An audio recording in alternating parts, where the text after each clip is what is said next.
Good evening, everybody. Welcome to Thursday Book Club. For anyone new, my name's Suzanne Leal, and I'm the author of novels The Watchful Wife, Running with Ivan, The Deceptions, and The Teacher's Secret. I started Thursday Book Club during COVID, during the lockdown in 2020, as a way to connect readers online. I don't think I really knew what was going to happen with it, and I don't think any of us knew what was going to happen with COVID. But 3 years later, here we are, and we've continued to meet weekly with some breaks for holidays, and have become a really nice, supportive, interesting group. So congratulations, everybody, for keeping us running. If you'd like to join and you're watching this perhaps on YouTube, if you go to my website, there's a form to subscribe and you'll get newsletters and also the link to join us. Tonight, of course, though, it's not about me, it's about Frank Chalmers. Frank is my guest and he's had a long career in screenwriting before turning his hand to novel writing. His debut novel is called Conviction, which is an excellent cover. And it's a crime thriller set in 1976. And Frank and I are sort of almost related, given that we share not only a publishing house, but a publisher directly in the mighty Jane Palfreyman. Welcome to you, Frank. Thank you, Suzanne. I'm pleased to be here, and thank you, everybody, for coming. Where are you coming from today? A place called Launton, which is about an hour north of Brisbane. Excellent. Which reminds me, I'm coming from Sydney, and I'm coming from Gadigal land of the Eora Nation, and I pay my respects to Aboriginal people, past and present. Where are you coming from, Frank? I'm Turrbal country north of Brisbane, and I like to mention that where I grew up is Turrbal country, which is outside Bundaberg. Oh, wow. Okay, excellent. Thank you. What I want to start with is this bloke called Detective Ray Windsor. He's an odd fish, particularly in the very opening scene. Can you tell me a bit about him so our viewers can get a bit of a sense of who this man is? Sure. Well, as you will gather from the novel, I'm interested in male violence because of the dreadful damage that it does. And I'm interested in corruption. And Queensland in the 70s was setting a world standard for police and political corruption. And I read the Fitzgerald report, which exposed a lot of that corruption. And I was shocked and actually very upset by what I read. And so I thought it would be the ideas about what to do with those events is something that stayed with me for a long time without actually having a shape. And then I found that recently, when corruption is again an issue in Australia, that I thought it was worth going back to it. So I wanted a character that could survive in the milieu where it's tough, but he wasn't really beholden to the corruption. So he needed to be able to look after himself, but to keep a distance from what was going on. It was also important to have a kind of a bridge from the present to the 70s, and that was the function of the first chapter on the train. The idea was that on that journey out west, you move you get a sense of moving from the contemporary to what is now nearly half a century ago. Tell me more about that. What do you mean? I mean, how do you? Because obviously it's planted in 1976. So how does the train do that? Do you think? It's a very. Oh, I'm not really sure. It just felt right to begin with a journey, and to have him have to deal with the kinds of confrontations that he was going to have to face almost immediately. It also let me show that as ugly as male violence can be, there are versions of it where, for instance, he has a fight on the train, but then immediately after is sitting down to share a drink with the people that he just had a fight with. It just seemed a way of adding a nuance to him. But how it made the journey, I don't know. But I felt that it was important. It was suggested that I drop it, that first chapter, but I didn't agree. I felt strongly that it should stay, which is really weird when you don't know why it should stay. But there you are. I kept it.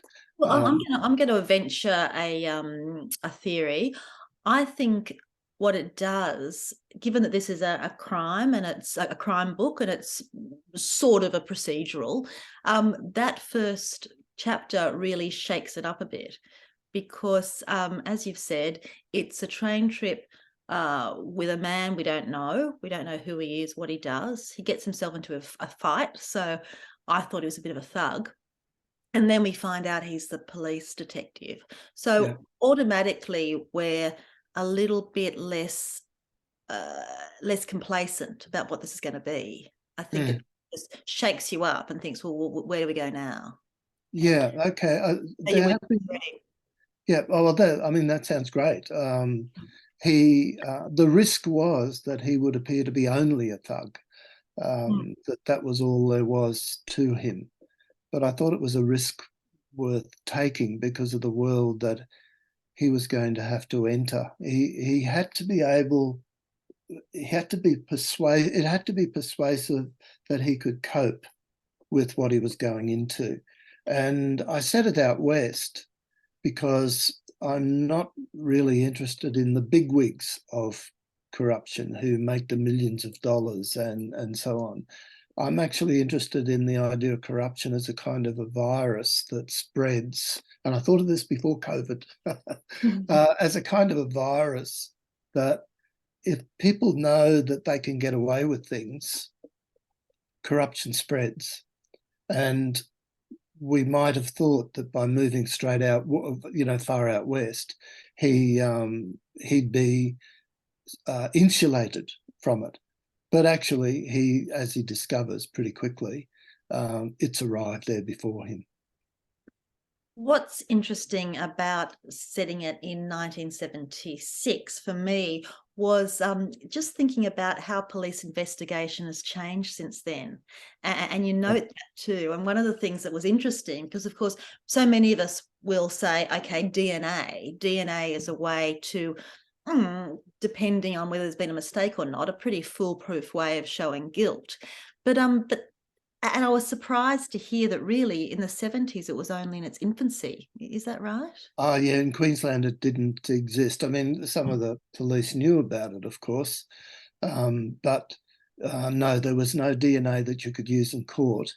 And a kind of inspiration for me was a BBC TV series, cop series, but the one that was quite different. It was called Life on Mars, but it actually was about a contemporary police officer who was magically time traveled back to 1976. Oh, wow. And the point of the show was to show how primitive, by our standards, police procedures were. I mean, they didn't have DNA. Roughhouse stuff, beatings and verbals were everyday tools. I mean, there was a very upsetting line in the Fitzgerald report from a police officer who was asked about, if you don't have these tools, then how do you get a conviction? And he said, you sit at your typewriter and you make it up. Yeah. And well, I had to use that line. And in Life on Mars, they show you graphically that physical violence was often the way they got their results, and Queensland Police were no exception. And in fact, probably any police force at that time was no exception. See, to describe it as a procedural doesn't really work, though I understand that it is meant to be a procedural. but there was no procedure. Yeah, right. Yeah. That's not how it worked. And of course, I mean, that's part of that is because of the technology that wasn't there. So when you'd interview, or when a police officer would interview a suspect, my understanding is at that time, it might be recorded at least by audio, but maybe not. Otherwise, you just got a statement that's written down. And even with audio, I mean, it doesn't stop threats being made that you can't see. So really that ERIS, the electronic recording of interviews between suspects and police, was quite a revolution, don't you think? Oh yes, it was. It was. Holding everyone to account. Yeah. And a lot of police were not happy about it, just as a lot of police were not happy about DNA, because, for instance, using DNA meant the cop hands over a crucial part of the analysis of the case to someone in a white coat in a lab. It's got nothing to do with policing on the face of it. And also, there's this phenomenon called noble corruption, which is when the police, it's still a term that people use, that police use. It means that if you know someone is corrupt, then you're entitled as a cop to find a way to put them in jail. And if you can't get them for crime A, then you get them for crime B. And that was part of what they made up. They would say, well, I know he's bad. It's time he's got away with too much. This time he's going to jail and I'm going to make sure of it. It's interesting because people talk about doctors, or particularly surgeons, having a God complex because, you know, they're in charge of your health, and sometimes in charge of someone who's unconscious in front of them, who they heal. And it sounds like there was a tendency, particularly then, for that God complex to morph into the police force as well, because they had the power. Yeah, they did. And I mean, people like Roger Rogerson in New South Wales come to mind. It wasn't just Queensland that had verbals as a way of solving cases. It was the way that, I mean, the police had a lot of scope that they don't have now. They're more accountable now. And another thing that I thought was interesting about setting a book in 1976 was just how close it was, first of all, to the Vietnam War, and also really to the Second World War. So it took me a little bit by surprise, actually, because the characters that you describe could well have fought in the Second World War, weren't necessarily that old. So it really drew my attention to how recent the World War history was for people growing up in the 70s. Was that something you wanted to explore? Yeah, Ray, for instance, struggles with the fact that he was in the army. He was a Nacho boy. He did his national service. He struggles with the fact that he didn't go to Vietnam because he felt like that was his war, and he didn't go. So he would never know how courageous or cowardly he was. And I've spoken to a lot of guys in that category. They had the sense of their war.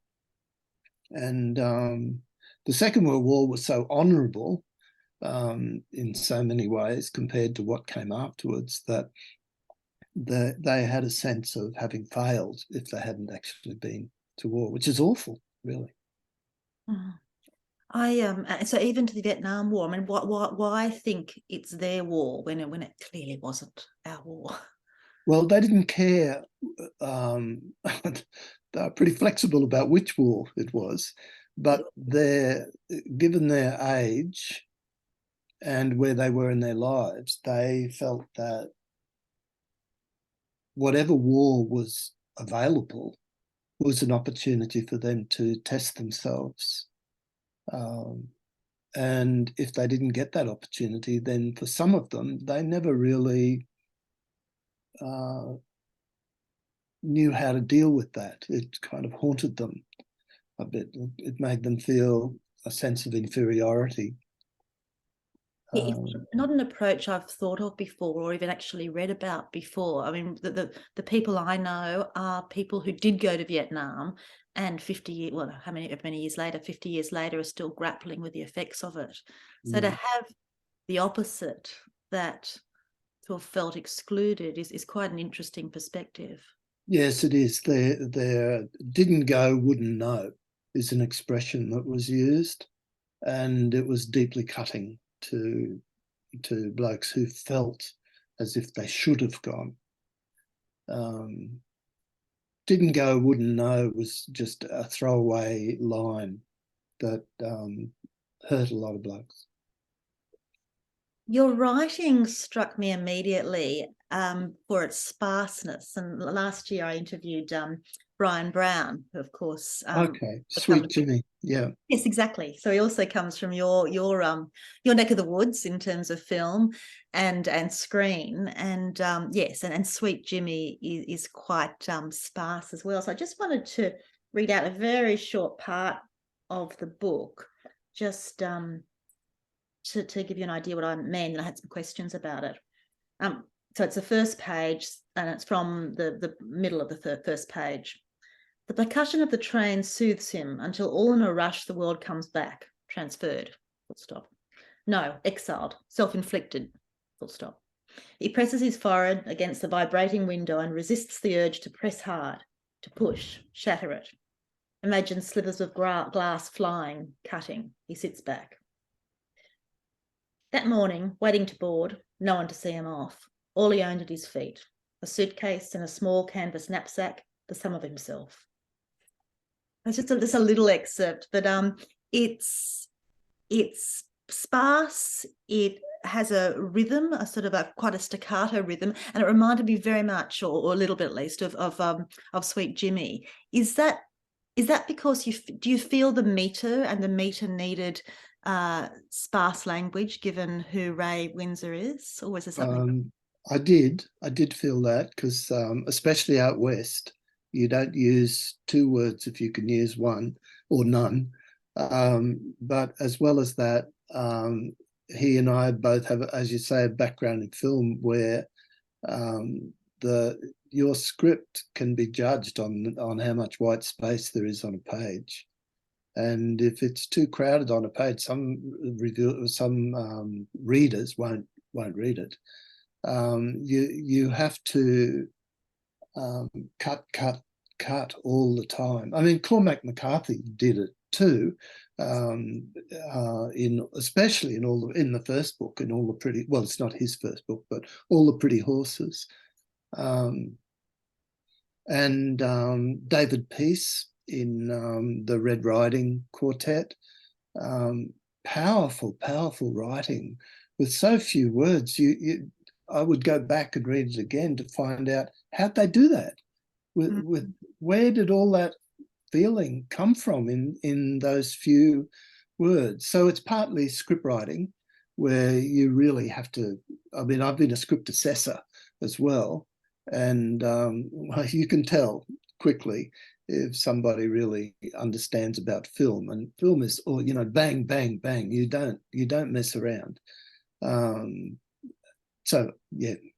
Now, take you back to the comment you made about white space. So is that simply because it's easier to read because there's white space, or does it show that this is a piece that is going to allow for interpretation?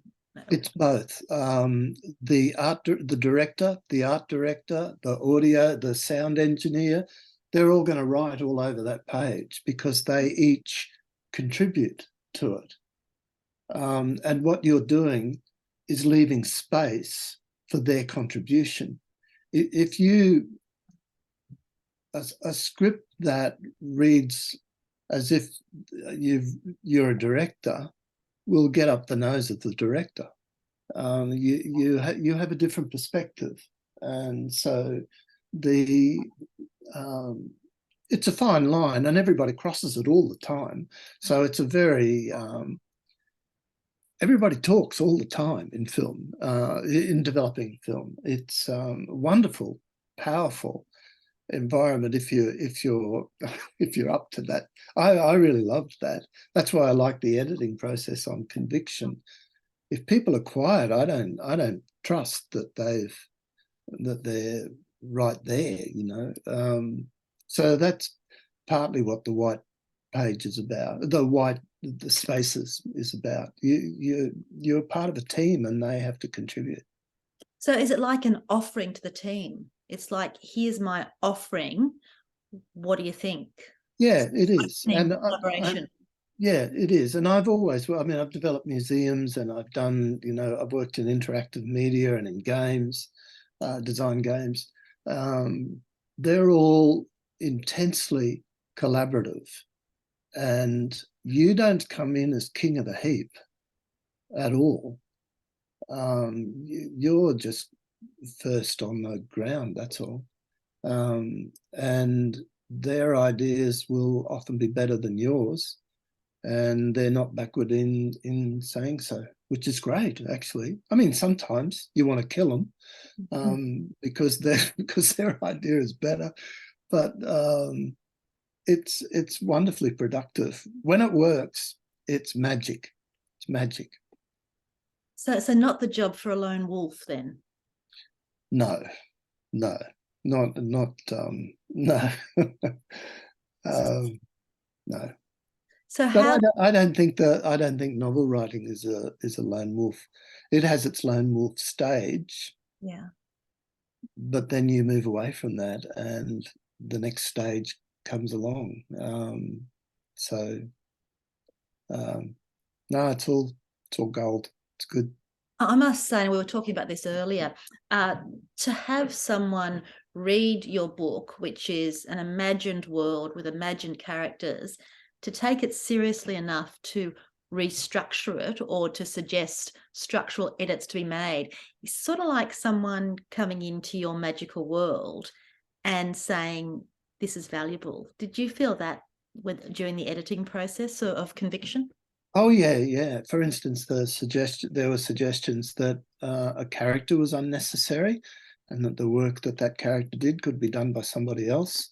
Um, the very first person who read a super early draft of Conviction said I'd actually mashed 3 novels into one, and structurally, so that was illuminating. But at each stage, you're learning more about other perspectives that can be useful. And you, as a novelist, you have more power than you do as a screenwriter. As a screenwriter, you're just a face in the crowd. But in the novel, if I say I didn't realize this, but I learned that if I say, well, no, chapter 1 is staying, well, everyone just says, okay, and we'll all move on. It was no problem. Yeah. And talking about sparse language and space on the page, did you find that your first draft was much longer, or did you take out as the drafts went on? Oh, Or I definitely took out. Yes. Yeah. It was important to get down on the page what I was trying to do without much discrimination about its quality or worth. Um, the tougher assessments come later in the process. So no, it seesawed. It might go up to 100,000 words and then come down to 70, then go up to 80, etc.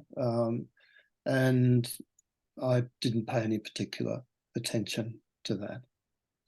it strikes a chord with me too. I think for me, the first draft is just the mess you need to get down. It's just the clay you need to make. Yeah, yeah. And then you can start to mold it. Yeah, because otherwise you may lose it, you know, if you're not quick. Well, some things come quickly, and if you don't react to them, And of course, they can happen when you're walking down the street as much as when you're at the computer. So just But have to. when do ideas come? Do they come to you at night? Do they come to you when you're quiet? Is there any All time? the time, all the time. And, sorry. No, that's And all. what's next? What's next then? So after conviction. Well, Ray goes back to Brisbane, and and I've written that. It's with the agent. It's a very, very different story. It's darker um, because he's in the belly of the beast in Brisbane, the capital. Yes. And it's the moral challenges are more profound. He has to work a lot harder. I mean, I don't want to give spoilers, but there are aspects of conviction that make it very difficult to turn into a film because it breaks key rules. Which are? And well, I don't want to give the protagonist, the main character, has to take certain kinds of action. I mean, sometimes it's like Chekhov saying, in Act 1, if you have a gun, then it's got to be used by Act 3. Well, those sorts of rules are they work. They're good rules. You ignore them at your peril, and there are ways in which the story develops that make it a bit of a challenge as a film. Well, as a movie, as a TV series, no, it's fine. It could be expanded into a short series because the rules are different. The rules are different there. You can't. I mean, it's a way that I can test a producer, say, who might read Conviction and say, well, we can do this as a film. And I think, oh yeah, how are you going to deal with A, B, and C? Because I know that it's a challenge. As opposed to book number 2? Book number 2 is much more conventional in that respect. The events accumulate in the way that the graph tells you that they'll accumulate. You get the rising tension. In Conviction, it's deliberate that it's not quite clear what's happening with that rising graph, and that's a huge risk in a film. People will think you've gone to sleep, whereas in a novel, that's not a problem. Oh, interesting. I don't know. Is this making sense at all? Oh, it's great. It's terrific. In fact, we've got a screenwriter listening today, and we have Greg Woodland's a regular member, and I'm sure things that both Fabian and Greg have said really ring true to your comments. It's fascinating. I haven't written for film, and it's just fascinating to. Yeah. A bit like monopoly rules, people who know how to invest money or know how to do stuff. It's like there's this rule book, but you may not know it. No, and see, at any moment the rule can be broken. I was in a masterclass once with Frank Nielsen, who wrote Dog Day Afternoon with Al Pacino, and this was at least 10 years after he'd written it. And he had a real bee in his bonnet about, he brought these pages that had been cut from his script by the director.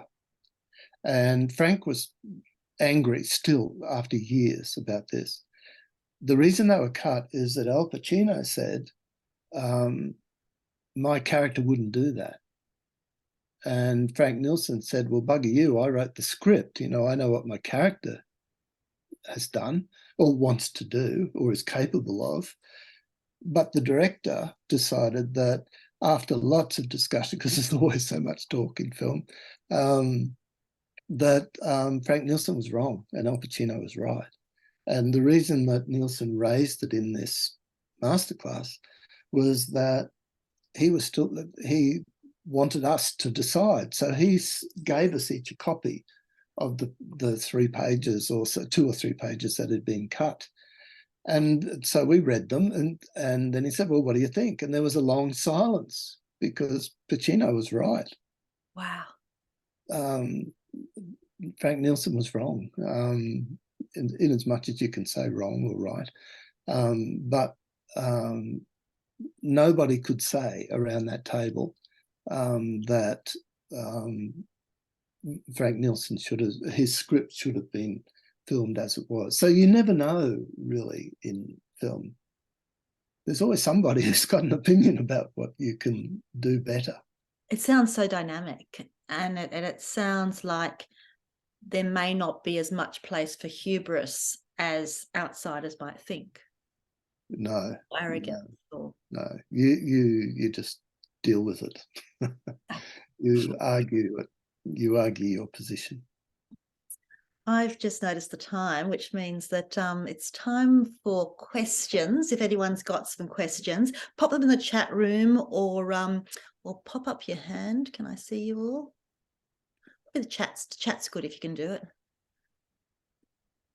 In the meantime, Frank, we like to give great recommendations at Thursday Book Club.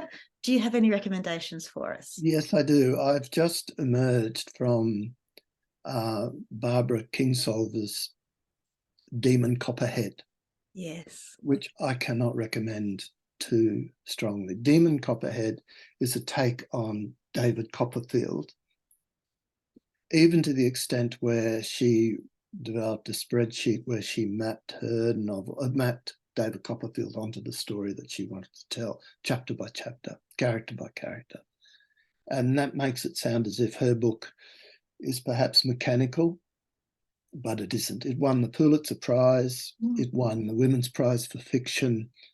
I could get quite upset talking about it, so I won't. I'll just move on. It's a tough read. Excuse me, stylistically, it's very interesting. A lot of the things that you were talking about, my sparse style, well, she takes a lot of risks. So that's the first one. The second, sort of at the other end of the spectrum, perhaps, is an Irish novel by Claire Keegan, Keegan. It's called Small Things Like These, which is a beautiful short story, a short novel. It's not very long. And it's about the Magdalen laundries in Ireland when young women who were pregnant out of wedlock, as they used to say. I love that expression, wedlock. Yes. That's Katrina. Katrina, can I just say, is our resident reviewer. She does the best reviews. So looks okay. Like well, I really enjoyed it. Some reviewers found it, commented that they thought it was too light or something. I think perhaps they needed to just think about it a little bit more. So that's my second recommendation. And the third is more the classic crime novel, and a writer called Alan Parks, Parks. He's written 6 books now in a series, and each of them in order is named after a month. So you can find Bloody January, or you can get May God Forgive, and June is just about to come up. They're very tough, and they're set in the 70s. That's not why I chose them, but you get that same sense that I found here in writing about police, that they live by their wits and their boots. You know, it's wits, boots, and fists. And I recommend it. Pick any of the books of his 6 in that list: January, February, March, April, May, June. May God Forgive is the last one. June is coming out next week. I can't remember the title of it. If you want to be, that's 3. I'll stop. Oh, you can keep going if you like. We've got time. Oh, well, there's, you need to go back a bit, also set in the 70s. I do read books that aren't set in the 70s, but is the Red Riding Quartet by David Peace. A lot of writers embrace David Peace. He's not as popular outside. The Red Riding Quartet is, as it says, 4 books. I only liked the first one, which is called 1974. It's again, it's stylistically very strong and very different. Like you have the Ian Rankins, you have the Michael Connollys, who are kind of the gold standard, but they're very orthodox in their storytelling, but they do it brilliantly. So there's nothing wrong with them being orthodox. But if you want somebody different, then David Peace is pretty startling. I should have said, of course, Australian. Peter Temple's book Truth, which won the Miles Franklin, even though it's a crime novel, is unputdownable. It's superb. I'll shut up now. Fantastic. Look, we've got a couple of questions, so it's great timing. We've got time for two. So Katrina Davis is reading Claire Keegan at the moment, and Katrina also contributes to Thursday Book Club by doing excellent reviews, just always a little bit out of left field. So look out for those in the newsletter. I will. The Choke was a recent one. Katrina's question for you, though, Frank, is this. You must be a master at writing dialogue, she says. What do most people get wrong? Too many words. The most obvious mistake actually is using names, the names of the speakers. It's so noticeable in prose, and you cannot get away with it in film. It just doesn't work. You know, if I'm talking to Bill, in a lot of novels, the words Frank and Bill will just come up so artificially, so often, and it's really irritating. It's a dead giveaway. The other thing is the emphasis on formal sentences. That's not how we speak. Now, that doesn't mean that you should copy how we actually speak, because that doesn't work either. If ever you've taped a conversation, you'll find that doesn't work. Or if you read a transcript, whether it's Donald Trump or Berejiklian and Maguire, it doesn't, the actual speech doesn't work. You do have to work it. You've got to change it, but don't be formal and don't use names of speakers, I would say. We've got two questions from Fabian Jaimez, who's written a lot for Mexican film and television. Oh, okay. He now lives in Australia. So this is his first question, which starts with a comment. I believe that artists are channels from the spiritual world to bring stories to the world. Do you believe in this? Do you believe that this magic dynamic is the same that attracts the producer, publisher, or the team that brings your books or a script to light? What is your experience about that? I think there is something magical is going on. I find that it doesn't take long, if my characters are working, if they're working, for them to tell me how it's going and to tell me off if I get it wrong. And that's like an independent conversation between me and this invention, this character. I get very clear yeses or nos from my characters. There's things they won't do. I struggled over a story for years where I couldn't make anything happen, and the character would not do a bloody thing. I mean, I wanted to drown him. I mean, he was, and I probably should have. Something magical goes on. I don't know what it is. The second question that Fabian has for you, Frank, is this one. Please share with us how you deal with fear when you write something with the hope that it will have a positive impact in the world. I don't think about that. I am immersed with my people. I don't think about how it's going to work. It means that when I throw pages away, which I have to do, all writers do, it can hurt, And sometimes I refuse to throw it away and I put it in a folder, even though I know I'll never use it. I just can't bring myself to throw it away. I don't think about where it's going. Because of a background in film, there's no sense in which the manuscript is ever finished. The only time it's finished is when someone takes it off me. So I don't ever have to think about where it's going, I guess. I don't know. I'm not very coherent on this. It's a closed world. So basically it's a closed world in which your characters dance. Yes. And the world can make the rest of the world can make of it what they will. Yeah. And I mean, I spent 20 years out west in developing museums, interviewing people on camera and off about life in general and life out west. So I've listened to a lot of talk. Wow, that must have been a great job. Yeah, it was. Yeah, it really was. I've listened to extraordinary life. Well, I mean, actually, I believe everybody's life is extraordinary. I did have one person say she wouldn't talk to me because nothing had ever happened to her, which was deeply sad.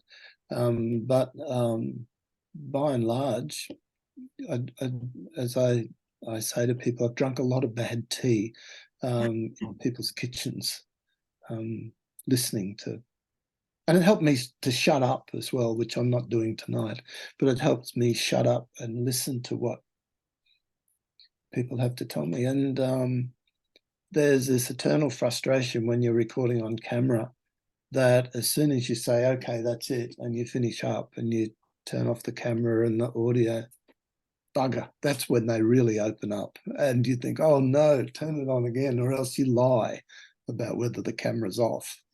So that they'll react. Yeah. Huh. Interesting. Look, that's fascinating. I have so many questions to ask you about all that. But we're at time. So why don't you come back when the second book's up and running? It'd be great to see how it's going and what's been happening in the rest of your world. So look, thank you very much, Frank, for your time and your expertise. I've learned a lot. It's terrific. And thank you everybody else for attending. And thank you for asking, Suzanne. Oh, pleasure. My pleasure. And see anyone who can come next week. So not breaking for holidays after all. See you next week. Thank you again. Bye-bye. Bye.